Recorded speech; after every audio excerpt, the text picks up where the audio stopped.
The screech of twisted metal pierced the December air like a dying scream, followed by an unnatural silence that seemed to swallow the world whole. Steam rose from the crumpled sedan wrapped around the oak tree, its headlights casting eerie shadows across the fresh snow that had begun to fall just minutes before impact. Inside, Sarah Mitchell felt warmth spreading across her chest, and not the comforting warmth of her husband's embrace, but something darker, more final. "Michael," she whispered, her voice barely audible above the hissing of the damaged radiator. Her husband's head rested against the steering wheel, blood trickling from a gash above his left temple. He stirred at the sound of her voice, his eyes fluttering open with the confused awareness of someone awakening from a dream they couldn't quite remember.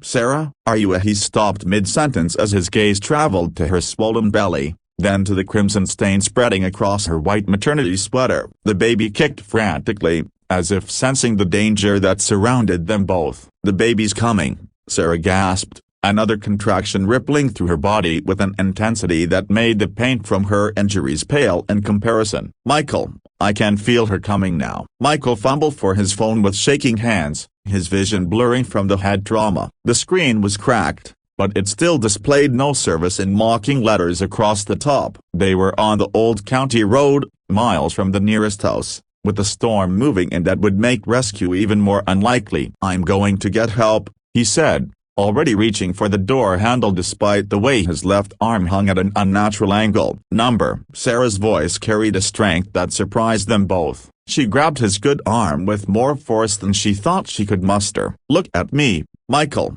really look at me." He didn't want to. He knew what he would see: the pale complexion, the labored breathing, the way her eyes had already begun to hold that distant look of someone preparing to let go. But he looked anyway, because 37 years of marriage had taught him that when Sarah Mitchell spoke with that tone of voice, you listened.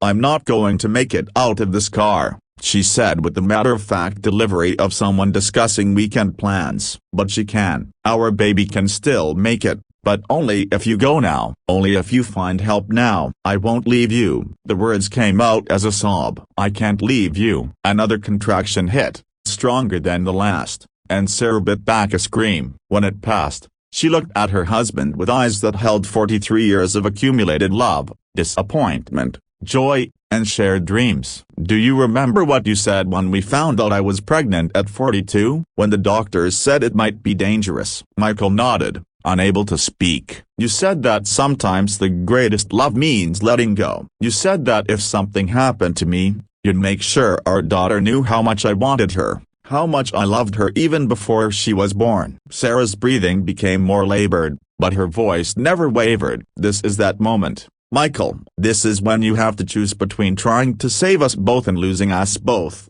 or saving the one you still can." The snow was falling harder now, already beginning to accumulate on the windshield. In the distance, they could hear the low rumble of thunder. A winter storm was moving in faster than predicted. Michael knew that in another hour, maybe two, this road would be impassable even for emergency vehicles. "There's a house about 2 miles back," he said, his voice cracking. "The one with the red mailbox. I remember seeing it." "Go," Sarah whispered, then louder as another contraction began to build. "Go now." Michael kissed her forehead, tasting salt and copper. "I love you, Sarah Mitchell." "I love you too. Now save our daughter." He stumbled out into the snow, his broken arm cradled against his chest, and began to run. Each step sent shockwaves of pain through his injured body, but he pushed forward, driven by something stronger than physical discomfort. Behind him, he could hear Sarah's voice carried on the wind, not screaming in pain,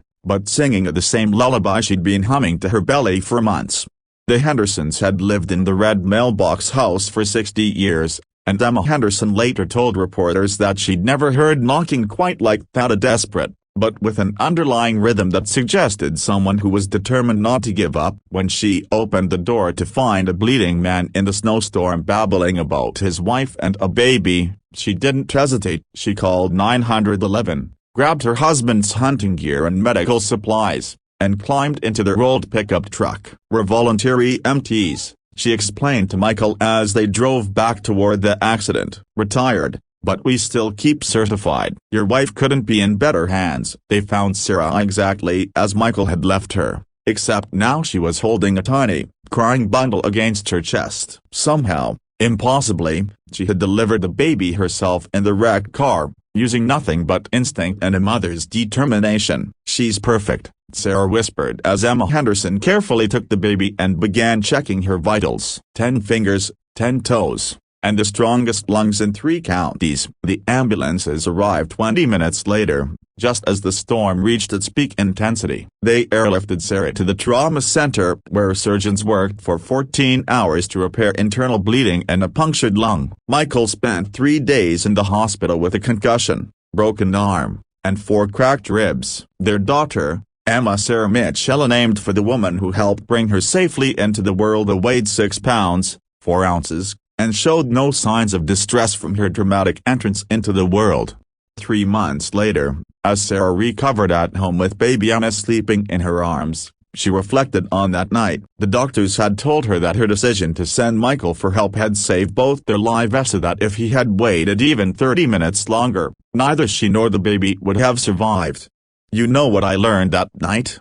she told Michael as he brought her tea and settled beside them on the couch. "What's that?" "Sometimes the most selfish thing you can do is exactly what feels like the most selfless thing. I thought I was sacrificing myself for her," she said, looking down at their daughter's peaceful face. "But really, I was just doing whatever it took to make sure we could all be together, even if it meant being apart for a little while." Michael kissed the top of her head and listened to the snow falling gently outside their window, and no longer a threat, but a blessing that had brought their family safely home.